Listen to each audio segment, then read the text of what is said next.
Hello friends, welcome back to my channel your education guide. Friends, आज की इस video में हम बात करने वाले हैं स्टैंड अप इंडिया स्कीम के बारे में। हम जानेंगे स्टैंड अप इंडिया स्कीम क्या है, इसका रजिस्ट्रेशन कैसे होता है, इस योजना का क्या लाभ होता है, इसे क्यों शुरू किया गया, इस योजना के लिए एलिजिबिलिटी क्या होगी। इसके अलावा हम जानेंगे इसके लिए ज़रूरी डॉक्यूमेंट्स के बारे में।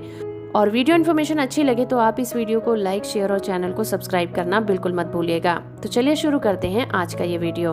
तो सबसे पहले बात करते हैं स्टैंड अप इंडिया स्कीम क्या है। नरेंद्र मोदी सरकार ने कारोबार को बढ़ावा देने के लिए बहुत सारी योजनाओं की शुरुआत की है। एक तरफ मुद्रा लोन योजना के जरिए एमएसएमई सेक्टर के कारोबारियों को 10 लाख तक का बिजनेस लोन बिना कुछ गिरवी रखे दिया जाता है, तो वहीं दूसरी तरफ समाज में उन तबकों के लिए जो बिजनेस करने में सक्षम नहीं है, वहां पर बिजनेस लोन देने की शुरुआत की गई है। तो इसी तरह से अनुसूचित जाति, जनजाति और महिला कारोबारियों को आर्थिक मदद देने के लिए केंद्र सरकार के द्वारा स्टैंड अप इंडिया लोन योजना चलाया जाता है।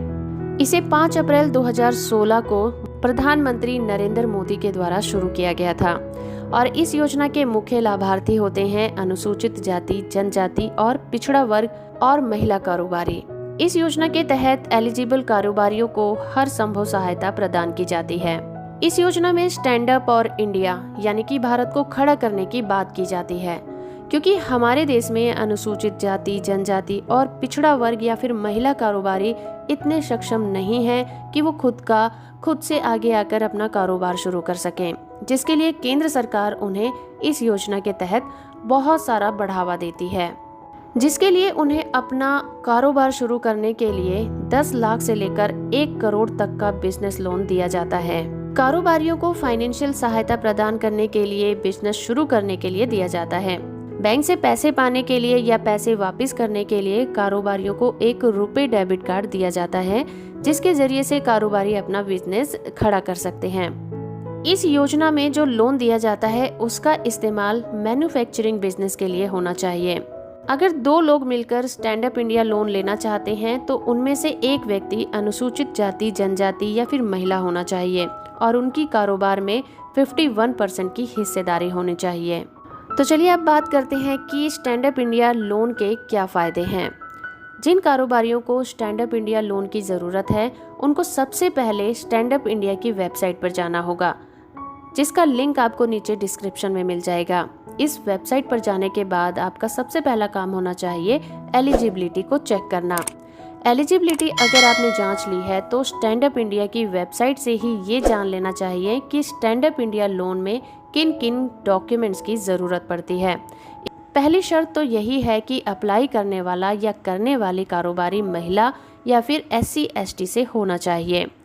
एप्लीकेंट की उम्र 18 साल से ज़्यादा होनी चाहिए। कारोबार ग्रीन फील्ड एरिया में होना चाहिए। जिस कारोबार के लिए लोन चाहिए वो सर्विस सेक्टर का हो या फिर मैन्युफैक्चरिंग सेक्टर का होना चाहिए। आवेदक किसी भी बैंक या वित्तीय संस्थान में डिफॉल्टर नहीं होना चाहिए। ये तो की हमने एलिजिबिलिटी की बात। अब बात करते हैं इसमें ज़रूरी डॉक्यूमेंट्स क्या क्या होने चाहिए। सबसे पहला डॉक्यूमेंट है आपका पहचान पत्र। पहचान पत्र में आपका Aadhaar card, PAN card, voter ID, निवास प्रमाण पत्र इत्यादि हो सकते हैं। इसके अलावा बिजनेस का प्रमाण पत्र, पैन कार्ड, पासपोर्ट आकार के फ़ोटो, बैंक खाते का पूरी जानकारी, आपके IT रिटर्न की कॉपी, जहां पर आप बिजनेस करना चाहते हैं या कर रहे हैं, अगर वो किराए पर है तो वहां का रेंट एग्रीमेंट, प्रदूषण नियंत्रण बोर्ड से क्लियरेंस प्रमाण पत्र होना चाहिए, प्रोजेक्ट रिपोर्ट यानी कि आपकी परियोजना रिपोर्ट भी अटैच होनी चाहिए। तो इस तरह से हमने बात की डॉक्यूमेंट्स की। तो स्टैंड अप इंडिया लोन फिलहाल के लिए बैंकों की ब्रांच में मिलता है। अप्लाई करने के लिए आप अपने किसी भी नज़दीकी बैंक ब्रांच में जाकर उनसे संपर्क कर सकते हैं और इसके बारे में पूरी जानकारी भी ले सकते हैं। अगर आप ऑनलाइन अप्लाई करना चाहते हैं तो इनकी वेबसाइट पर जाना होगा, जिसका लिंक आपको नीचे डिस्क्रिप्शन में मिल जाएगा, जहां से आप सीधे ऑनलाइन भी इसके लिए अप्लाई कर सकते हैं। तो होप फ्रेंड कि आपको ये वीडियो पसंद आया होगा। वीडियो इन्फॉर्मेशन अच्छी लगी है तो आप इस वीडियो को लाइक, शेयर और चैनल को सब्सक्राइब करना बिल्कुल मत भूलिएगा।